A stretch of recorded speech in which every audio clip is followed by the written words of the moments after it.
Okay, so this is our tiered tray add-on kit for the month of April. And it is a double-sided little blocks to add here or there, your shelves, your tiered trays, your little displays. One side is bees and the other side is lemons. So I'm going to show you how I paint these. So I decided to go with a gray theme to my bees and lemons. So I'm using Sherwin-Williams Grizzle Gray as a wash to my blocks before I add my stencils or anything. So I'm just going to get some out. And then I'm going to use a baby wipe to paint stain these. So that just means wipe the paint on with a baby wipe, and you can still see the wood grain behind it. And you just want to go around all the sides of your blocks.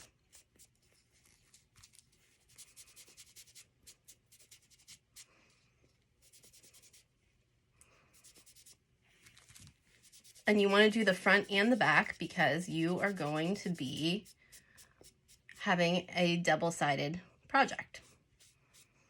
So here's the base of our blocks.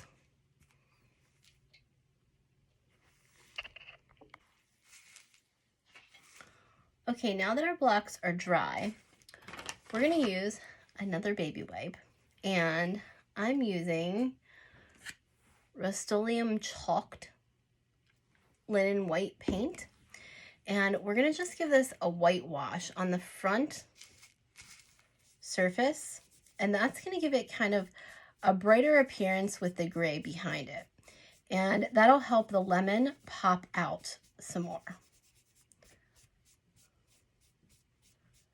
So once I get it on there, just like that, kind of see the difference. We're going to dry it. And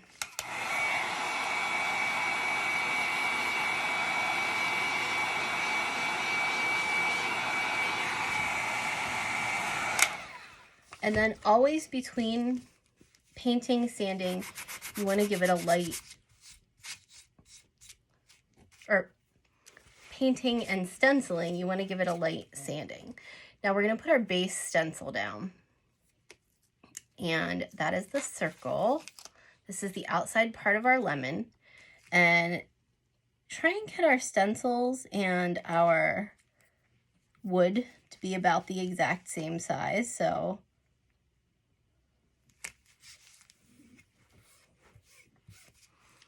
kind of get it on there. And then I like to use the backer piece to rub it down.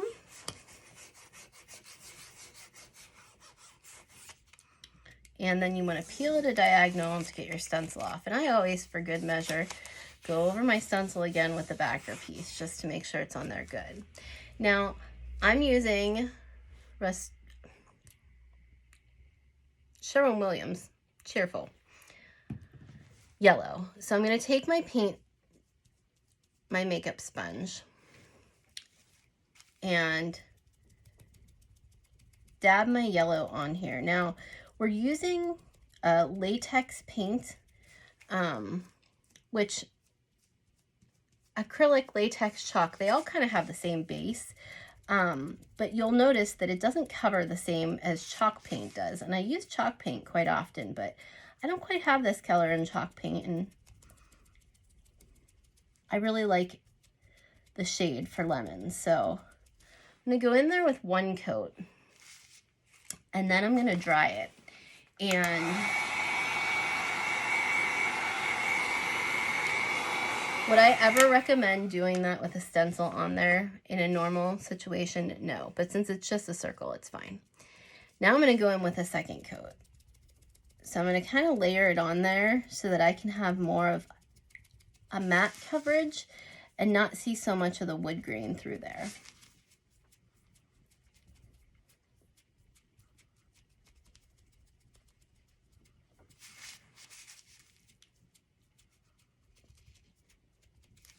All right, so we're nice and covered.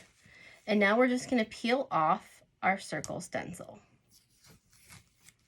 And we have a fried egg. Not really.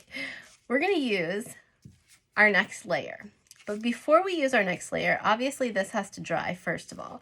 Second of all, we're going to add a little texture to the next layer. So we're going to take some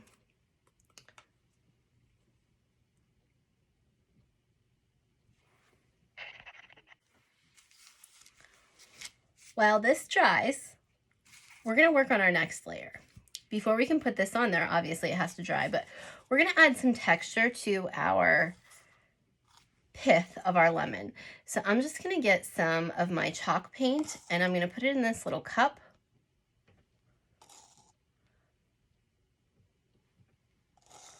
And then I'm going to take some plain old Arm & Hammer baking soda and I'm going to sprinkle it in. And we're looking to make kind of a paste. So this is one where, you know, you don't get it quite right, just add a little more paint or add a little more baking soda. I need just a little more baking soda.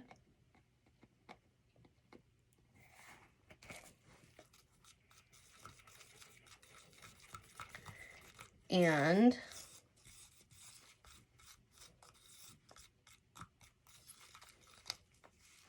I'm going to add just a touch more. I'll show you what the consistency should be.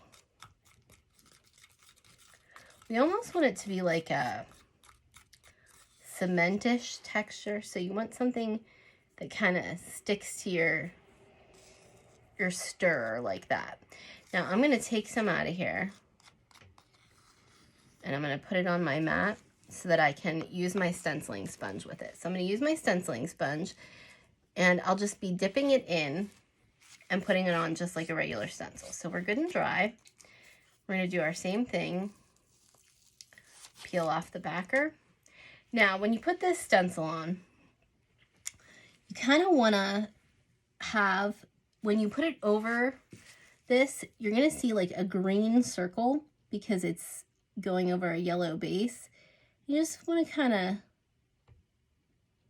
line it up with the wood and line it up with the circle. So you can kind of see where I have that green outline. That's going to stay yellow.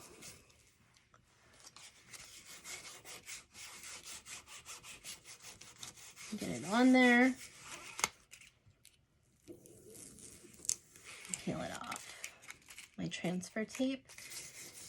And go over my stencil again. Now I'm going to go into kind of my sludge that I made. And I'm going to stencil on the sludge.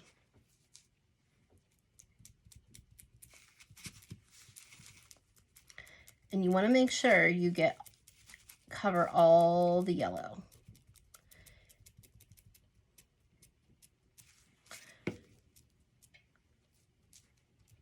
And it won't be smooth, but that's the point.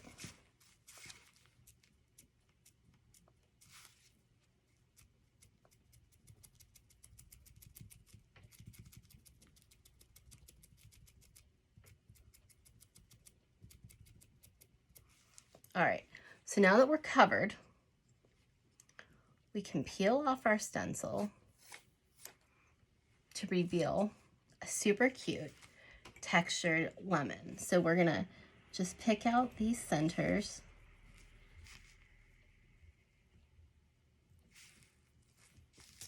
And you can see your flat little stencil on wood has now got a three-dimensional texture, which kind of just really adds a little something to this. So basic lemons with a little pop.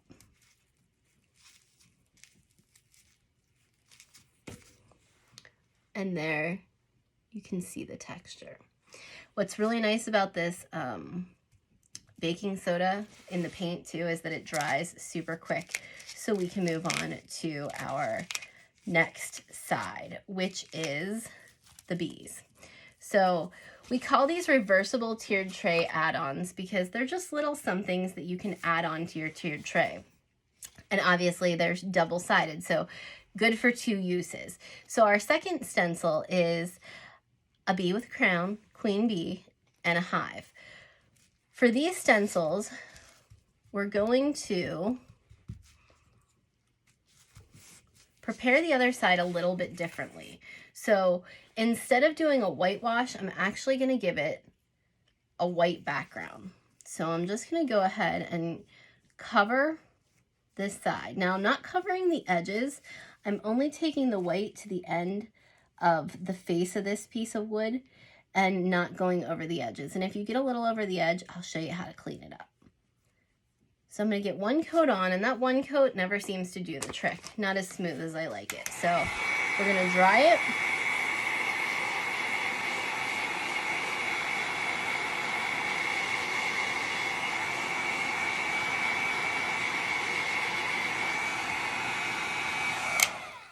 And then we're going to sand it. Always sanding in between our coats of paint. So we're going to sand it until we get that nice smooth finish. And then we're going to add another coat.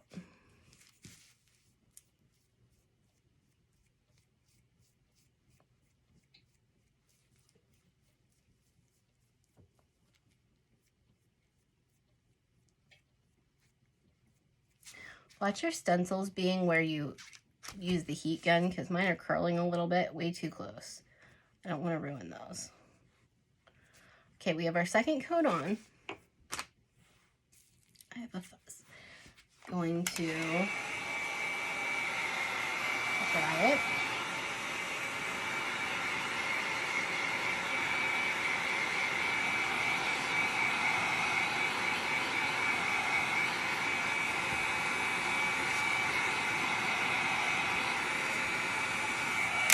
Okay, and now, again, I'm gonna sand it. And I like to have a little of the wood showing around the outside, so I just kind of take my sander and I go over the edges, and that gives me that little, the wood showing through kind of distressed look. Get all your crumbs off, you know, like we do, and we're ready to stencil. Now remember, our smooth parts at the top and our cuts are on the side, so we're going to make sure that all of them are like that. They just look nicer on display like that. So we have our other two right here ready to go. And we're going to cut apart our stencils.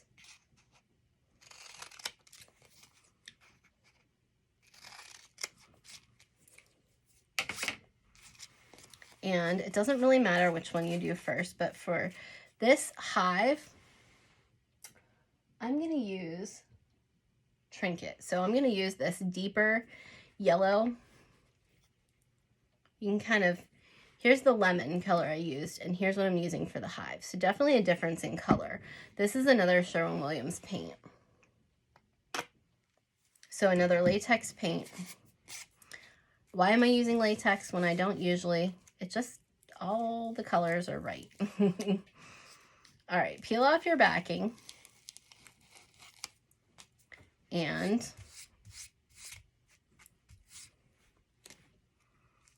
I'm going to put my hive on there. Now, you could do this monochromatic and just do it all in black and white, and that would be perfectly fine. I'm kind of mixing up my colors a little bit. All right, let me use my backer. That would be really cute to do it all in black and white. Better not change my mind. All right, and then you're going to peel off your stencil or your transfer tape. Don't peel off your stencil.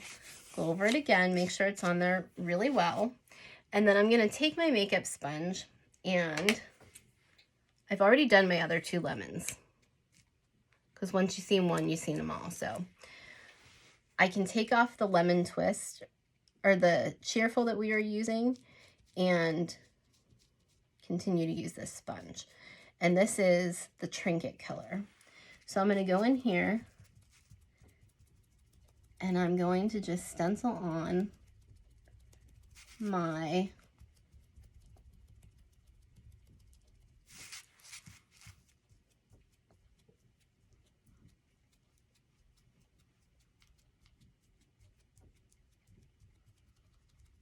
Trinket. So that's going to be my hive. And I kind of want to mix it up a little bit. So I'm going to take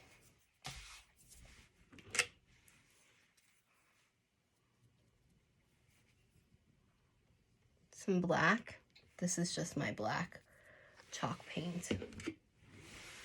And I got it on my brush. And then I'm just going to spray my brush to get it a little bit wet. And I'm going to go over my beehive just ever so slightly.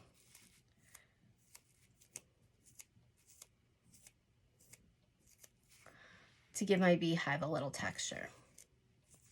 You want to keep your other ones out of it. All right, so that one's ready to go. We'll wipe off our finger. Give our first block a little sanding.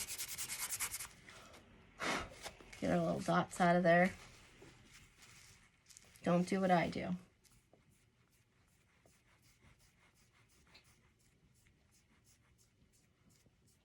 I'm just covering up my mess. So in the meantime, we're going to put on our words while that one dries.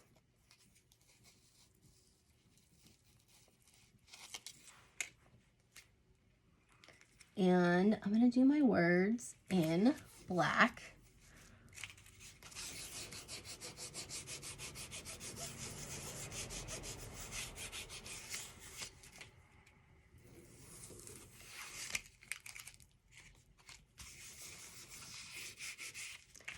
And I'm going to do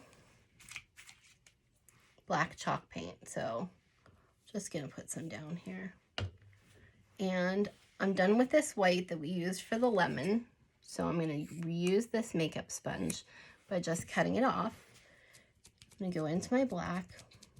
And this is chalk paint. I always like to stencil letters, especially with chalk paint. You get way less bleeding. You also get way less bleeding if you sand between, or you sand before you put your stencil down. That's very helpful because it gives you a nice smooth surface for the stencil to adhere to.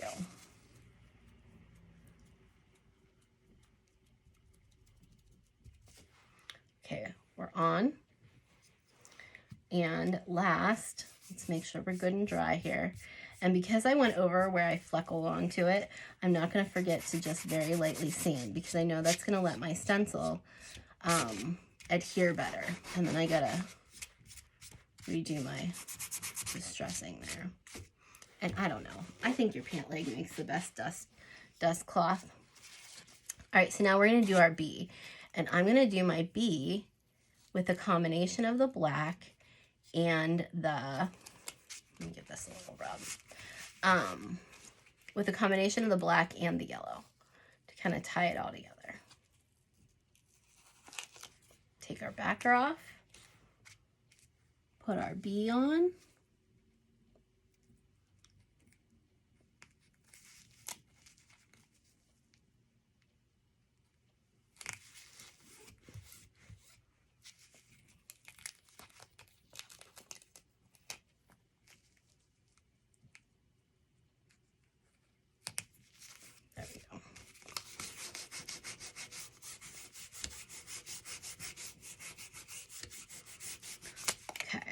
now I'm going to peel off my stencil.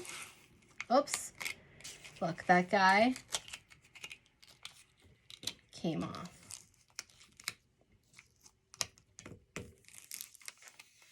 And when I picked up my stencil and moved it, my wing moved.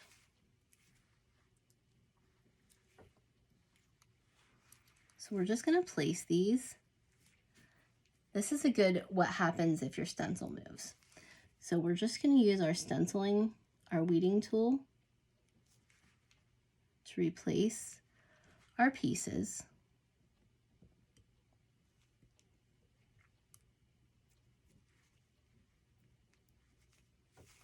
And then I'm going to go over it with my backer paper to make sure those guys are down really well.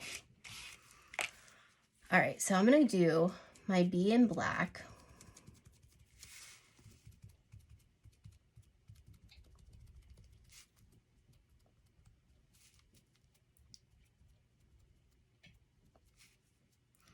These little lines, you really got to get in there. But that being said, if you don't want to get like total coverage, you could go light and have a completely different look, like almost like a pre-distressed look. But I got in there really well into the lines. And then I'm going to go into my yellow again. I think it's just a good color for a crown. And I'm gonna go and do my crown. Okay, now we're ready for the magical part. We can peel our stencils.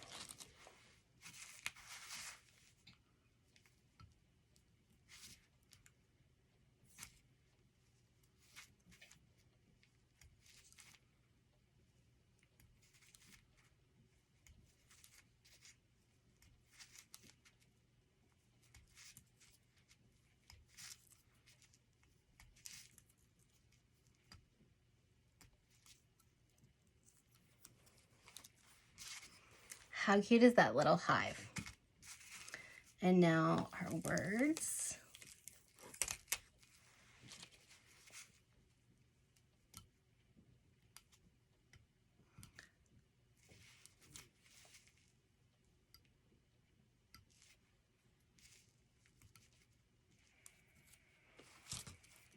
Our words are nice and crisp. And then we're going to peel our bee. And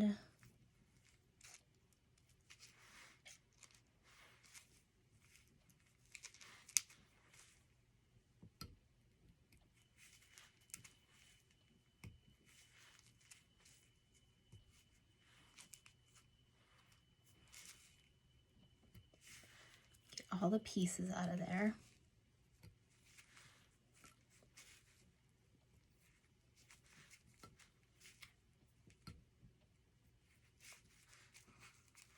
My lines are a little slight on that side, but I kind of really like how distressed it looks. Peel that out. Now, what I like to do when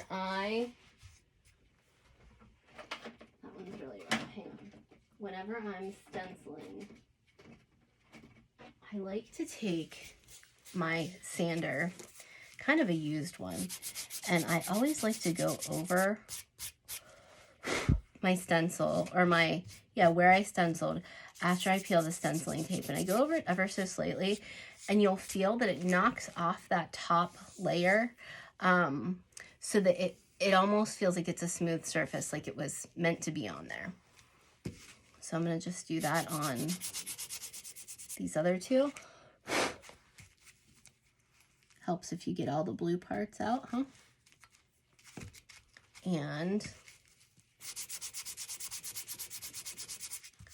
And then when you feel it, it kind of just feels like one surface.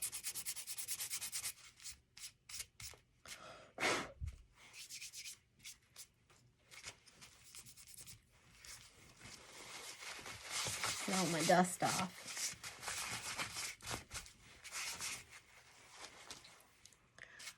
Now, how about we style them?